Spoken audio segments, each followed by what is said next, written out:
নমস্কার, আমার নাম প্রবীর সাহা। দিল্লি থেকে ইস্তফা তো দিয়ে দিয়েছে, কিন্তু আমার মনে হয় আমাদের রাজ্যে থেকেও আমাদের মুখ্যমন্ত্রীকেও ইস্তফা দিতে হবে। কারণ উনি বলছে কলকাতায় যে প্রোটেস্টটা হয়েছিল, উনি যারা দাঙ্গা বা কিছু হয়তো করেও নি কেউ, উনি হয়তো বলছে যে আমি তাদের দেখে নেব। ঠিক আছে, যদি কেউ কোনো কিছু করে থাকে, কলকাতা পুলিশ সিসিটিভি ক্যামেরার দিক দিয়ে দেখুক। চারিদিকে তো সিসিটিভি ক্যামেরা লাগানো আছে কলকাতার মধ্যে। যদি কোনো কিছু প্রমাণ পায়, তাহলে তাকে যদি খোঁজও করে, সেও বিজেপির লোক বেরাবে। কারণ কি, হয়তো বিজেপি কোনো লোক পাঠিয়েছে তাদেরকে। ঠিক আছে, আর একদমই এরকম বলা উচিত না যে স্টুডেন্টদের।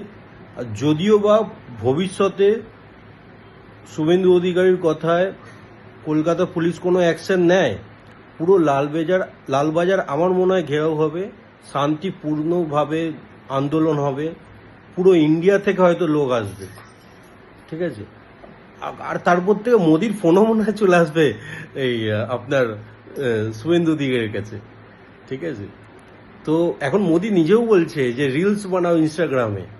এত ইউথের পাওয়ার দেখে নিয়েছে যে মোদি নিজে দেখছে যে আমি গদি মিডিয়াকে দিয়ে টিভিতে প্রপাগান্ডা চালাচ্ছি, এত কিছু করছি, তাও কিছু করতে পারলাম না। শুধু ইনস্টাগ্রাম থেকে এরা কি করে এত বড় করতে পারে?